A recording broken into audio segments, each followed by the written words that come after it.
Good morning, eighth graders of Council Bluffs Middle School. Want to give a special shout out to the legends. When school wrapped up, we were talking about Civil War, kind of the causes of the Civil War, with the main one being slavery. So we were taking an in-depth look at what is slavery, what is the life like for enslaved people. Some of us started to look at slavery under 4 different themes, and those 4 different themes are dehumanization, violence, lack of freedom, and lack of family relationships.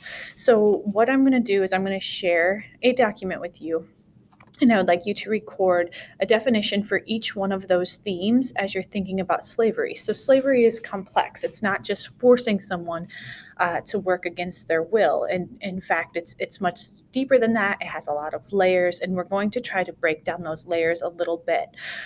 So, if you can open up the document that goes along with this video, I would like you to come up with or take my definitions for the 4 themes, and then you're going to have a little bit of an activity that you're going to do with that. So the first theme of slavery is dehumanization. So literally the definition we can take from that is to make someone feel or appear less than human.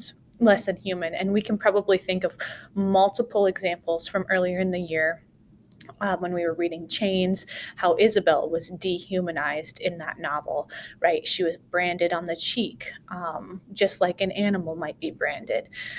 And that is to make people feel inferior. So that's one kind of theme around slavery. I want you to think about and put in the additional thoughts, maybe another example you can think of from either Nightjohn or one of the novels that we read that talked about slavery. The second theme is violence. The definition that goes along with this is physical force with the intention to hurt, damage, or kill.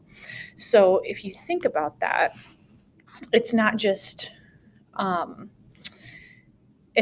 the short term. Some of these actions, the violent actions, have long-term consequences.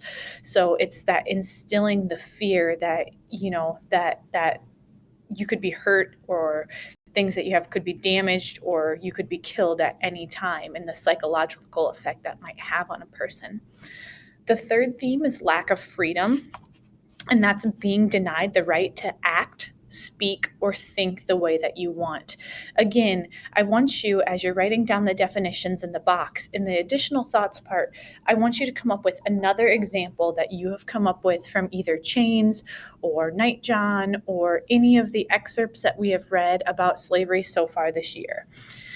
So lack of freedom, literally not being able to think or say anything you want because there's retaliation for those things. And then the lack of family relationships is the last one. The loss of existing relationships through physical and emotional distance with no communication or contact. So when we were reading Nightjohn, we talked about how, Sarni's mom was sold off at a very young age, and how that had a very lasting effect on her. Same with Isabel in Chains. The entire novel set is Isabel and Ruth being separated from one another and then fighting to get back. So what you're going to do is I want you to think about slavery under these 4 themes. We have created, as a social studies team, several resources. Some of you might have read a couple of these already, but there's a huge amount of resources that have been provided for you. Pick 2 or 3. This is optional, so it's all up to you. Pick 2 or 3 or 4, if you're feeling very wild, accounts. And I want you to read them. I want you to think about, how is this connected to one or more of the themes? You're going to find that it's not just connected to one of the themes, it's probably connected to several, and then what that means about the institution of slavery. All right, good luck. If you have any questions, please email me. My email is knelson@cbcsd.org. All right, stay safe out there.